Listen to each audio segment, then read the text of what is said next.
Well, I didn't have time to dress up today. I just got off the phone with RJ. He is indisposed, so he won't be able to join me today. But I have got to get this information out. Mud flood matters spiritually, physically, so much. I am sharing. Let me get that picture that shows the thing. There it is. Now I'll be able to show you videos. First, I have to tell you, welcome everybody to Mud Flood was Armageddon. The Mud Flood was Armageddon. Don't let them tell you anything else unless they are willing to debate you in a fair and honest way. So I don't know what's up with this glare off of my t-shirt. Can you find X? You're not supposed to point to the X and go, there's X. It's funny. All right. So I'm kind of shocked because RJ's busy and I was going to shock him with this new information. Here's the one that we got to talk about. Let's talk about it on this one. Zebulon Pike. I hope I'm sharing the screen. It does look like it. So, incriminating evidence against James Wilkerson convicts him without question as a traitor. But if Pike, that's Zebulon Pike, you know him from Pike's Peak, is to be condemned as a willing tool of the nefarious general and a cog in the Aaron Burr conspiracy, they're calling on it. And this is a Chicago style footnote, which has to be. And I have access to it through because I'm in college and I can use these mountains of evidence and libraries that people don't use anymore. So Pikes Peak's named after him. I chose to write a report about this guy, and now it turns out that Zebulon Peak, the guy's named for, he was an explorer. At that time, he was sent to explore Mexico, Spain, France, and or even the frontier could have remained in the royal Ute kingdom. The Ute Indians, they were sending people all over the flat earth nation to, hey, let's go meet the Queen of England. We just found out they exist and stuff. And so it turns out that Aaron Burr was secretly collaborating for a possible invasion of Spanish territories and take over their own little country. A lot of different things. James Wilkerson, the Spanish borderlands, and these things were, dropped in magazines, but I've never heard about it until I started going to school here. This RJ sent me one thing about Oregon, no, Idaho. They have a governor named Brad Little passed a law last week saying the juries have the ability to sentence convicted pedophiles to the death penalty. Uh, have these rules here that if the victim was kidnapped, if he has really hurt the person, engaged in human trafficking, or if you were already a registered pedophile, it says you have to have two of these on some of them, but some of them are standalone. Alternatively, the adult pedophile found guilty of engaging in aggravated lewd conduct, a child under 12, shall now be punished by life in prison or by death if a pair of similar factors are present. So they are taking it serious, and this is how they do it. It's reported on in Mormon magazines, from, as they say, well, I'm a Christian, but I'm a Mormon. And people end up voting for them, like Mitt Romney and Mitt Romney's dad, because they end up thinking, well, I know their doctrine is kind of important, but not in politics. And at least this guy cares enough. Look at that. Former Justice Anthony Kennedy. He's the guy who wrote the assenting and dissenting opinions on the same thing after he was forced with that. You remember the vows you took and how he said we kill you and your family painfully? You are going to accept the Obama health plan. Okay, I will. Nobody wants to get killed, have their whole family killed painfully in front of them. So I don't even care what he said. I really don't care. He's going to work with them. So interesting. I I just do love all believe these that people putting out new stuff. This guy does okay, I think. Does he say anything? these glorious structures, and if you go back further, like into the early 1800s, before every city in the world burned down, we had wars, and a lot of structures have been demoed. But the ones that are still standing are pretty glorious still today. And they were built for people larger than us. They didn't have bathrooms and they didn't have many. A few didn't have bathrooms, for the most part. Most of them had bathrooms. Most of them lived in an area where the sanitation and everything was taken care of in a way that shames the modern thing. I understand there's some confusion. Why do some buildings not have bathrooms? But to put it out that they were superhuman glorified bodies and didn't need bathrooms, there's not enough proof for that at all. At all, because we can see the major efforts of their cities was sanitation. And it was something that caused the great stink that people, after the reset, when Satan was loose, 1711, they couldn't figure it out. And they're having a hard time with it today. So I like that. So we got a lot to go over. And a new guy, less than 500 subscribers. I was not, you know, in my world, I'm glad people are putting it out. And the Lord will not leave one of his called sheep behind. That we know. My theory, You're what? and I don't believe like that the creator would allow for a bunch of people to die at the end of a glorious time like that. So I believe that there probably, I don't believe there was a tribulation rapture. It doesn't even seem like it, but I do believe that there was one at the end of this kingdom end. So you have all these places like I didn't really have a set. It's just another one that, if anybody knows, this was put out yesterday. It has taken over the world. People know this theology, and it is important to get it figured out. Let's keep going. So it's going to turn out that until we get our minds around that, slavery and abortion are, were, and are the two issues. If we can go back and believe some of the people that say, you know what, our government doesn't need to talk about slavery anymore because, it wasn't part of our past. We've addressed it, but it didn't affect our history at all. And we dealt with it then. We don't need to talk about it. And we don't need to talk about abortion because it divides. It's the same thing. If it's possibly even, they're so bad, it's hard to compare evil. Oh, one is more evil, you know. And you can have, Quakers and evangelicals and fighting and arguing with other Christians. Oh, my Christian friends who support Christianity, we argue. And you can argue about it for hundreds of years and then fake pass laws that say, aren't these guys so good from, abolish the Atlantic slave trade, stop it. But if you need rubber, start a rubber plantation. And if they don't meet their quota, cut off their wives' hands. Because first you were cutting off their hand when they didn't meet their quota, but then you went, how can they still make rubber or pick bananas If we cut off the man's hand, we'll have to cut off their wives and then their children's hands if they don't pick fast enough. So were they really the compassionate?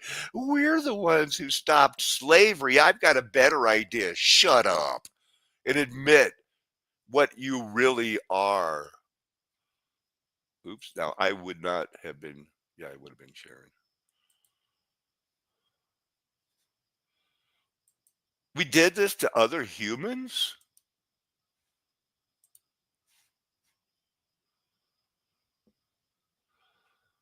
We did this to other humans in 3 years, 4 years.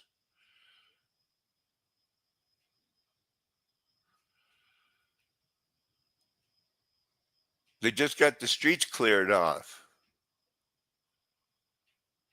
but all like they blew up the buildings, and then the war was over, and then they faked atomic weapons, and they did this in a few years, and then they cleaned it up and divided the city in a few years, and they had it up and running. Cold War fighting communism within a couple of years. What a guy said when he flew over, he said, "This town's dead.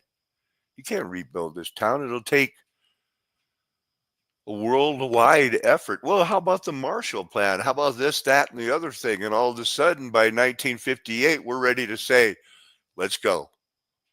Let's do it. We got DARPA. We got NASA. We got a new fake thing going on. This is all one continuous shot of Berlin.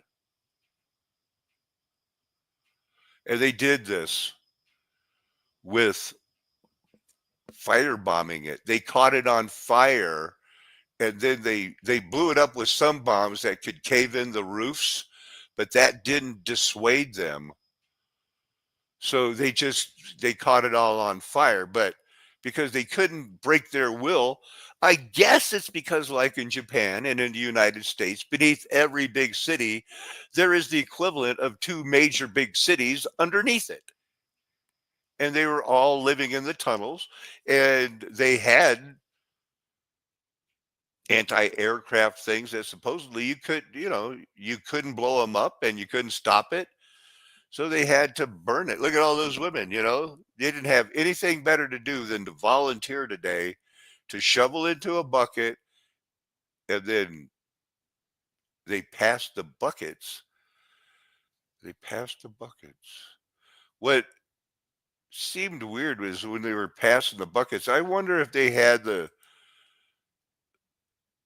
video reversed. Are they taking the buckets from the top to the bottom? Because they show them they're taking the dirt off the street. So that makes sense. And now let's take it back up the hill.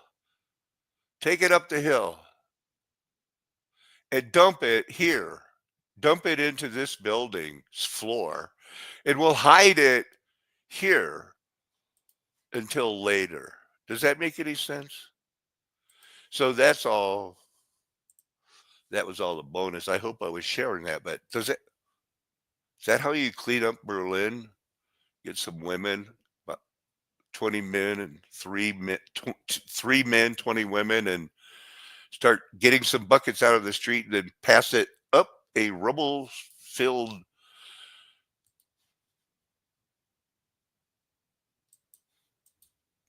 This is where we like to put the rubble.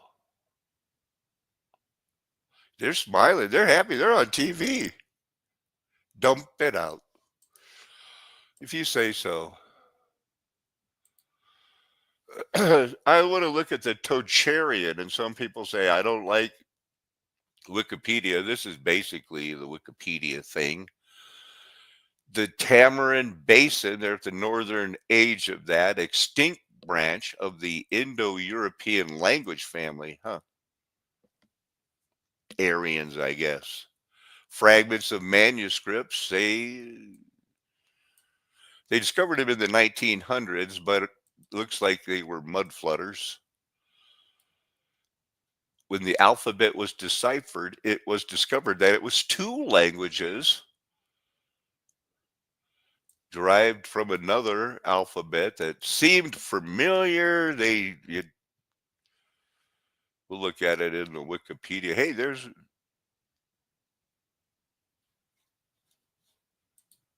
That's a Korean language. 구십예. Numbers. sus, wu, tre, shtur, eurtse. okay. So Wikipedia says the Tartarians, I mean the Tocharians, were speakers of the Tocharian language, a group of Indo 7,000 documents. They were white. So they're, I guess people freak out because they're white. They don't like it. Or they do like it. Or it didn't fit in. He's cutting a mark on his forehead that was popular among the Scythians. Self mutilation. Don't do it. That's an icon. Uh, one thing about the Uyghurs, they sure know how to dress comfy. So Uyghurs were white, I guess. Something about the desert, burying them in the desert sand, kept them perfectly preserved. They call them Buddhists, but you know, Buddha was like Muhammad, just Confucius, just another regional name for Christ Jesus. So the big deal here is they're white. And they found the language. It's Indo-European. And the fact that they were buried in boats in the desert, that was weird. What do we know about the Tarim Basin? We know that it's an endorheic basin, so that it happened during Armageddon, because an endorheic basin means that all the rivers in the world don't flow to the sea anymore. They used to, according to the Old Testament scriptures, but it's a drainage basin that normally retains water and allows no outflow. So, according to Ecclesiastes, all the waters at one time ran back to the rivers and the oceans, and it started that cycle again. But the Bible said, no, it's not going to always be like that. And it's not like that today. So these endorheic, I think that's actually, when you see this site, that's the Tamarin Basin, and this is it's equal. Uninhabited part is almost equal to the mainland China. We'll look specifically at it. Another endorheic basin. So they're on every continent because the gospel was preached on every continent. Like when Paul said in 2 Timothy chapter 1, verse 15, all of Asia departed me. There was the announcement of the start of the great falling away. So the Tamarin Basin, look how, I mean, this chunk, uninhabitable chunk, would fit pretty big in India, and India is a pretty big country. What they say. So Christians must have been here, and they buried them in boats for a journey on the afterlife water. But you saw how it kept them preserved. They found them buried in the desert in the 1900s, right here in the desert. Massive, of course, it says, they were led there. They were amazed to find that they had massive irrigation systems. A Caucasian Central Asian monk giving that Orthodox Christian salute, and doing their things, playing games, having fun, living the life. Copper coins. I'm not saying there were three wise men. Those probably came from Persia. So what is this? Pottery they made in the desert. They could live in a oasis afterwards, but they didn't need an oasis because it's an endoric basin now. There was a time before Armageddon when there were no endoric basins. All the rivers flew to the ocean. So this is that main city that would have been in that area on the edge. It's the Tartarian. I mean, the Tocharian cultures that where this was a part of. So that's a stupa. This is for making ice cream. The people from this area were the inventors of ice cream, and everybody else went, "Man, the people in the desert are cool because they eat ice cream."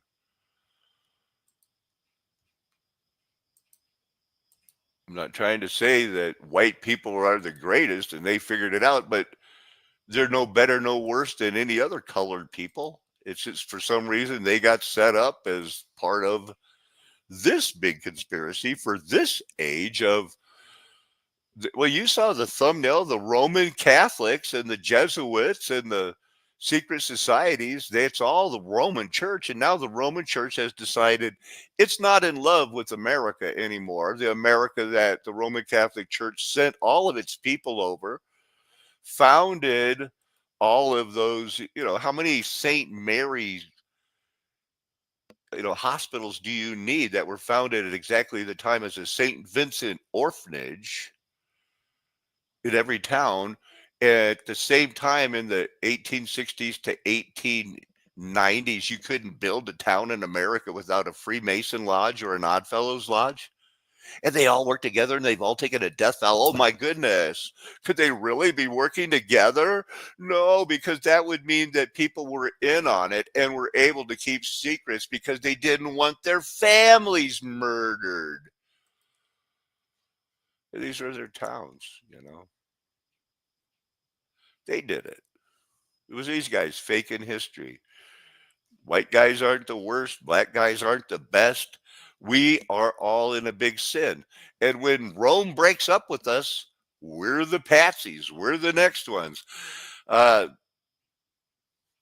Desert Drifter again. He found a land of sculptured giants. He's going to talk about things he doesn't know, like petrified wood and things like that. The thing with petrified wood, it looks like it could be a human, but all of the molecules seeped out except for the bones, and then others by category of gemstones seeped into the tree. Come on. I think this is a cartilage of a flap over the top of a larynx, that it's a body part. I wonder if I even looked at the pictures I was going to show. Sometimes I show pictures first. This time I'm going over them like this. So this would be a larynx, and there'd be, this is on top, and it falls down, and this is some pretty rugged cartilage. There's always different answers for different things. Can they guide tornadoes by activating them and spinning them? I mean, that's the world. And even Shane, who I like, I like Tracy and Shane's show.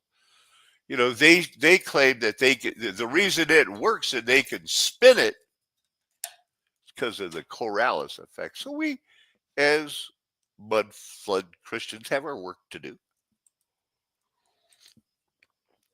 I guess they even have a U.S. patent on hurricane and tornado control device, but nobody cares.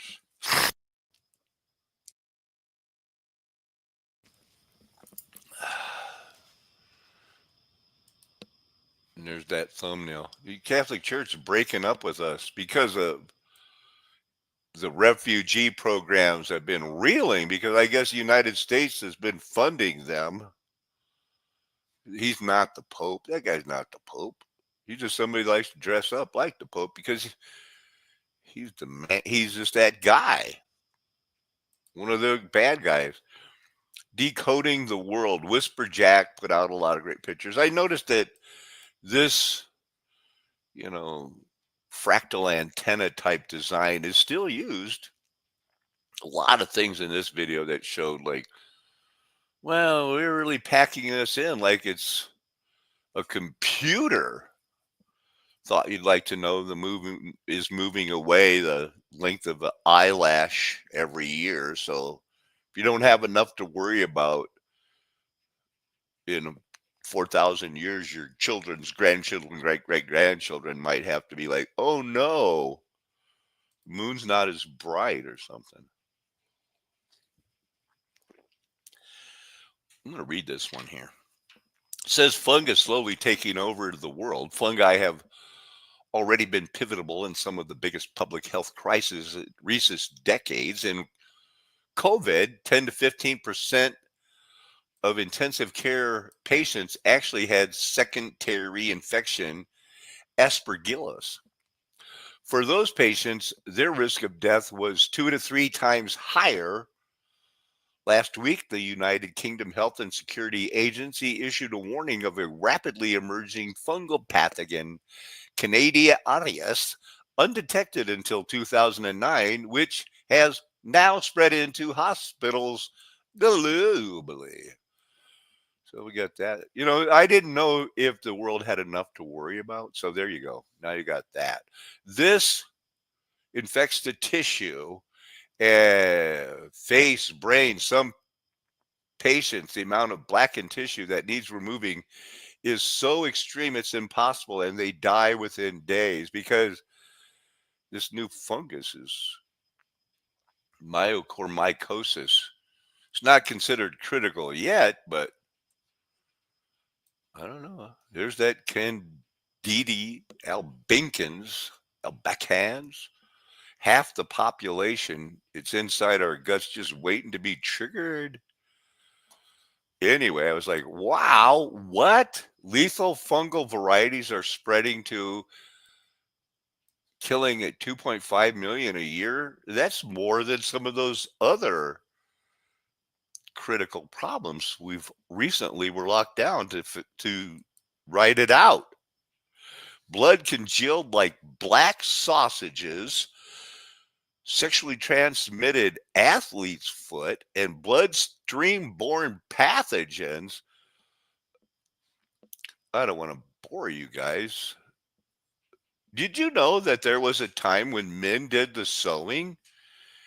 And when they invented the sewing machine, the guy that first invented it didn't put it out publicly because the world wasn't ready, and these guys needed their jobs because, well, they did the Luddite thing when they first invented, what do they call that? The loop stitch.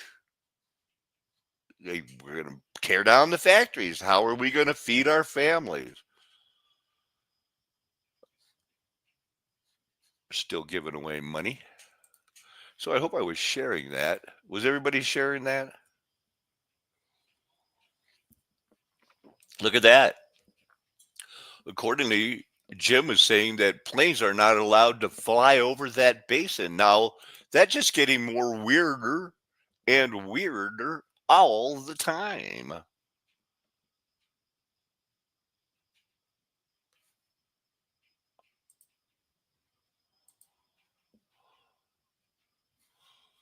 Yeah, William Force. Yeah, they weren't really there.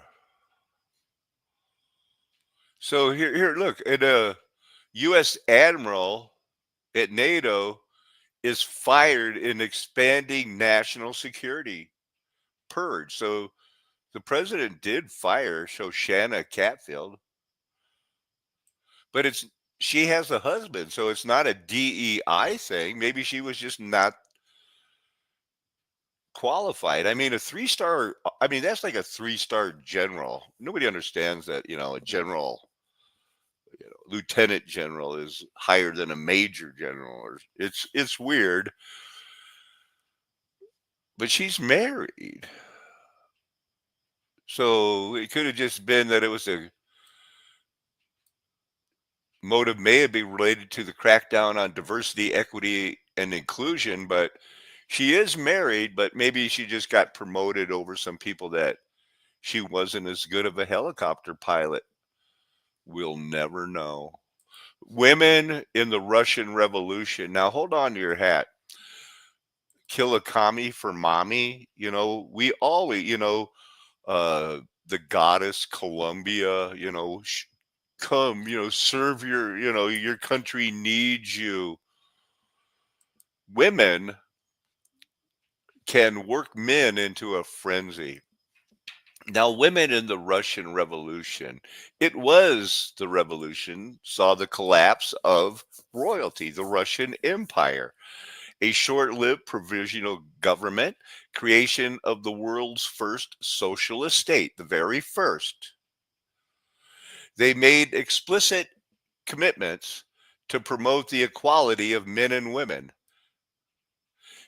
taking away the church. Many early Russian feminists and ordinary Russian working women actively participated. They started the revolution. Now, the provisional government that took party after the overthrow, now we'll get to the exact overthrow and what happened. They overthrew the infected Rasputin infected czar so that it could promote liberalism and made Russia the first major country to give women the right to vote. And as soon as they took power, women loved to legalize the laws on divorce and abortion. They decriminalized homosexuality. The Bible is wrong, it said, about all of those things, proclaimed a new and higher status for women. That was the motivation.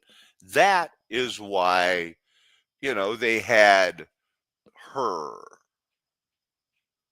She's inspired the revolution. One of the main extraordinary Russian women did it. They had Russian women, and they constantly propped them up as like your basic pro-life, pro-choice feminists from today, because women need bread and peace, and they're not going to be making their men happy. They're going to say, "You don't give me enough bread and peace." So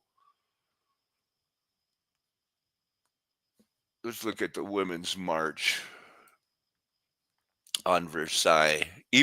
So, I do want to make sure that I have that pulled up, that it was not only the Women's Marches, because there's so many women's marches. I don't want to, if you'll believe me, it was the women's Bolshevik thing that spurred it.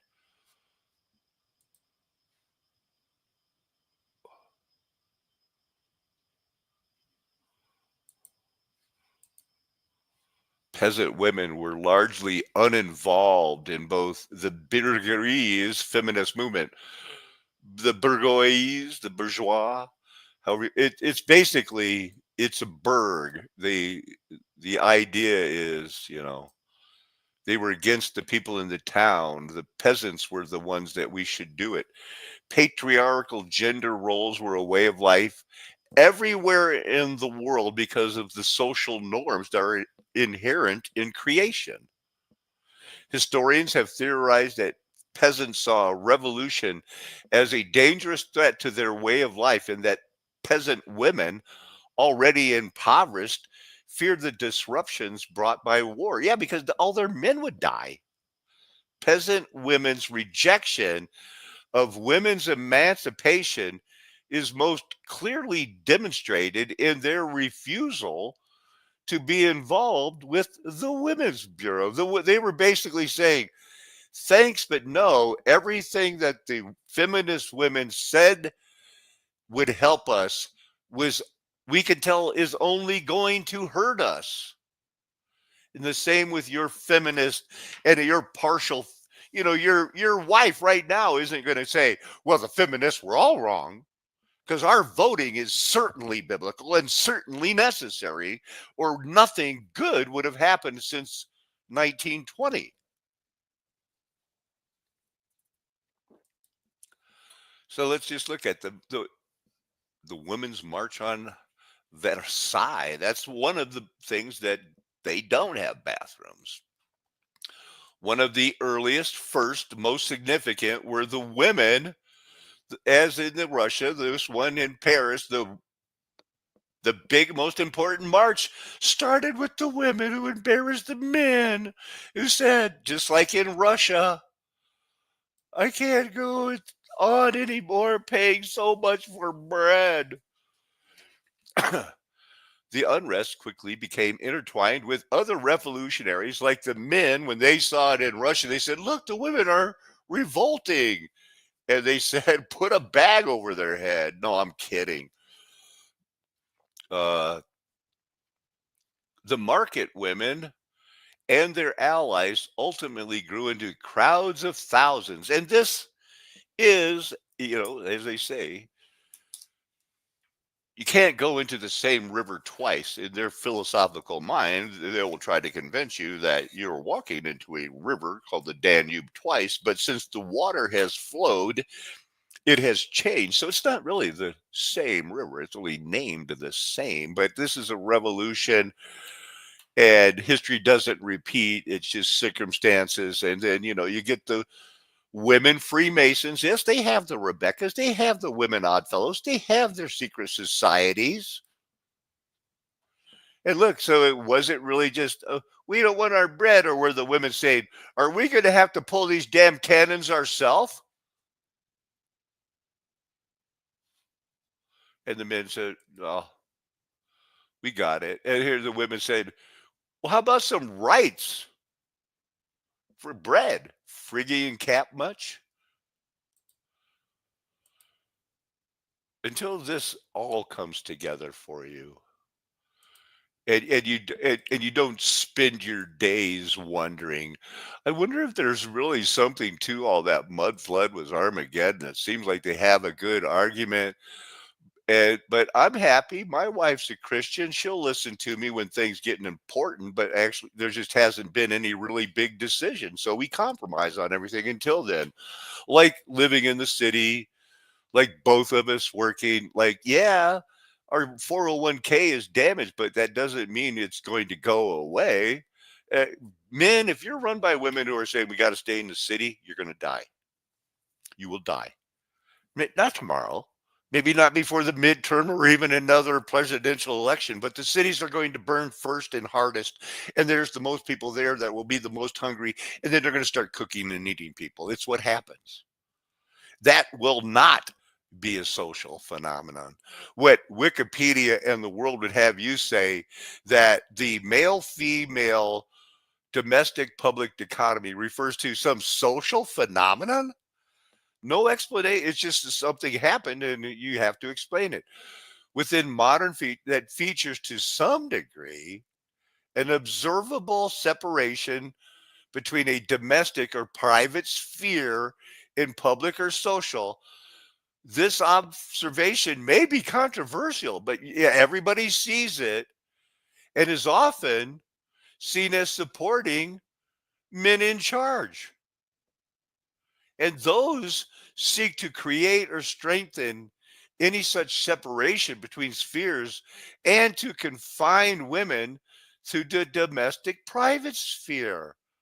Wait, it wouldn't separate spheres be something that would start out as, the fact, not the notion of men and women are biologically different, and that the proper sphere for women, although the modern women may not like it, would be one that excludes them from power for hormonal reasons, because ovulation and menstruation, now they can't have it both ways, because there were times in our life when the science proved that this woman can't go to jail. She killed her husband because she was emotionally imbalanced. She gets menstrual hormones way worse than other women, and she snapped and killed her husband. Sorry. Oh, well, that's not a death penalty thing, is it? And how many women do you know that I don't even know why I went to the bar and got drunk that night and took that cowboy home, but it happens, and you know it. And when the women cannot have their proper sphere explained biblically, or they will not accept the biblical spheres, all these people are going to just take your women away with that new electricity. Show them you don't even need a man. And if you don't think that the masturbation circuit was high among the Freemason women when they had developed that electricity, you haven't studied it. They were going to the doctor, swooning. Women swooning was cured by going to the doctor and having them masturbate you with the new electricity stuff. Now, Granny Nanny, Maria leads a slave rebellion in the Dutch Congo. Uh, eh, You just look up women in armed conflict. Are there women who lead revolts or rebellions? Wow, there's an argument that every single rebellion was started by a girl who said, I've been wrong, go get them for me. You make them pay for, we're paying too much for bread. And wow, the Cleopatra's flew, you hear about, go get them, Mark Anthony. But behind every single one, the massive uprisings, Judith, please. Now, the one that really bothered, that because the United States is named after the goddess Columbia, we have the District of Columbia. It was all happening around the same time. And all of that is based on something from 1539, Gaetana of the Pais.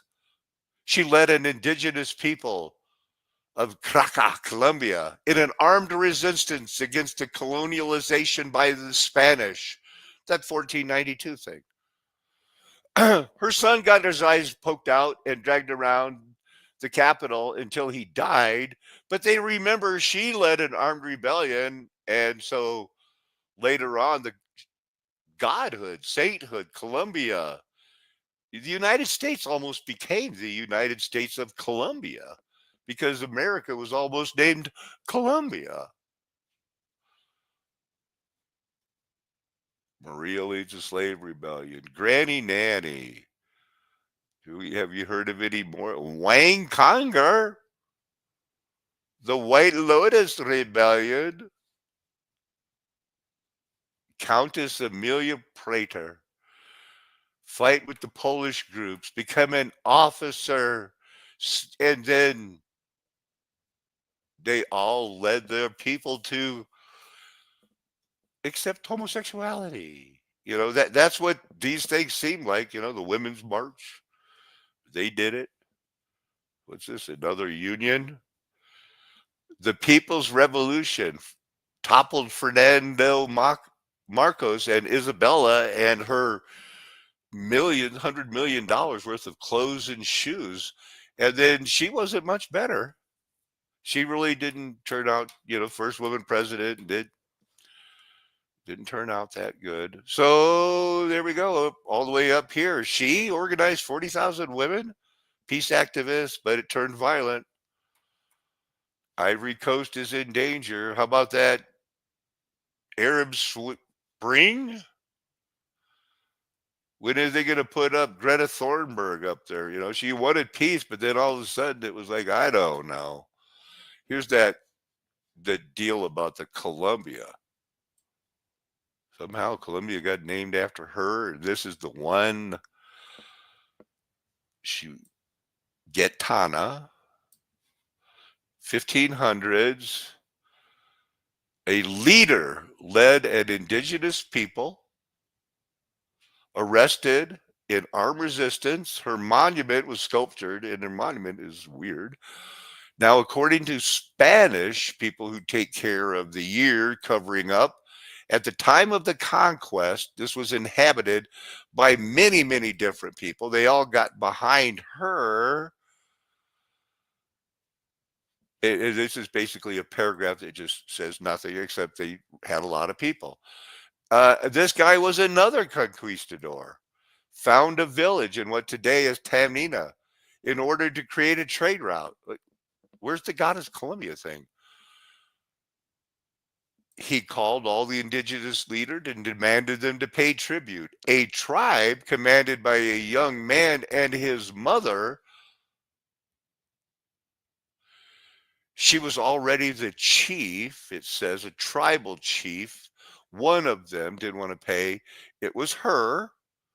She delayed the payment, so he decided to set an example by ordering her son to be burned alive. The execution of her son caused outrage, who decided to cooperate and rise up against the Spaniards. His men were attacked by surprise. The men were executed, and that bad man had his eyes removed, and he was dragged around the village until he was died. However, one of the indigenous leaders betrayed the organization, warned the Spanish plans about that. They were coming to get you, and they were crushed. And the remaining people were gradually decimated by slavery, smallpox, and other European disease. And a few hundred thousands, and all these people died and were scattered. But good thing Colombia came out of it. And somehow Colombia has been elevated to, that's what you want. And then the United States, the District of Columbia, they're going to rise you up and fight. So we looked at one famous woman from France, some of the others, women in the French Revolution, women, they're more than her. Important roles, all of them. And what do they usually have in common? Women don't need men. Women shouldn't pick on homosexualities. Who's the fraternal, secret society for both sex, early feminism. If that's what you want, if that's what you desire, the Jacobian clubs and things like that, because the Jacobian clubs, men and women, they're fraternal societies. They're the Phrygian Cap, United States type people that first the United States had a revolution. They tried a different style in France, but it was all led by the same people that had that one secret society, Phrygian Cap wearing support. Down with the king, unless he's Roman Catholic. Another version, secret societies, death vows. Oh, well, I think I am going to wrap it up there, because the idea isn't to beat this horse and make it seem like Paco doesn't like women. I'm the guy who when this is set up, you will have women deacons who report to the elders. They're not in charge of the money, but women have to have somebody to complain to. They have women deacons. They take it to them. The very first example, before there were even deacons, was set up because a Greek woman told another Greek woman, the Hebrew women are getting more, and we're all supposed to be one in Christ. Peter looked into it. He said, doggone you. Is it not enough that the rest of our religion chose Barabbas. Now you got to still go like, we need more than the Greek women. No, there's going to be a deaconess that's set up. They're going to make a report, and the men aren't going to put up with it. Not only that, they have other things. And then, but it wasn't that they had everything in common. They were always capitalist, because before they said, here's our house, it was in their own hands. So they willingly became people who lived with everything in common. As they try to change the Bible, don't let them change that. Because in a true utopian community, it's not crony capitalism, it's not crony communism. It is, if there is something good to do and you don't do it, and you call yourself a Christian, it's a sin. There's something good to do. You got to help that person, but you don't. It's a sin. Last verse in James chapter 4. To him that know to do good and do it not, it's counted as sin.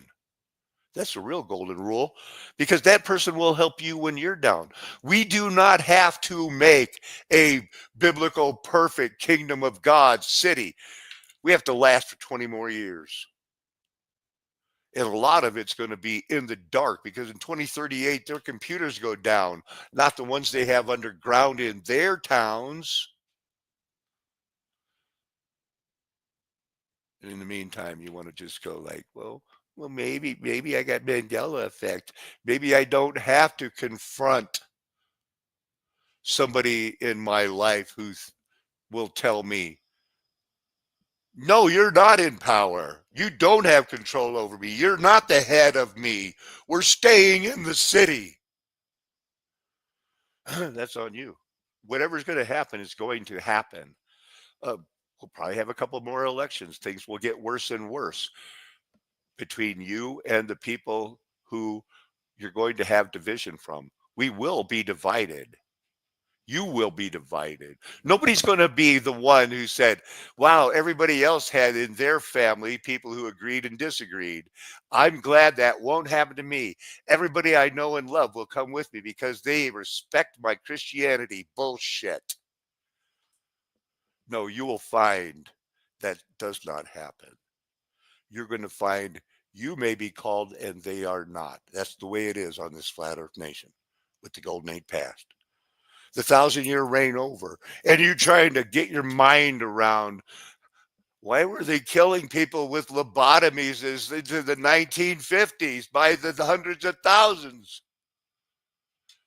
Because they're lying to you. They don't want you to believe anything about the Bible. They want you to try to think, well, maybe abortion, maybe slavery wasn't that bad. Me and my friends are never going to tell you anything else, but that's not Bible. And you'll understand it if you're called, chosen, and faithful. Amen. Hallelujah. Aho. Aloha. Arrivederci. Ciao. Sayonara. Auf Wiedersehen. Nakamain. Adios, amigo. Hasta luego.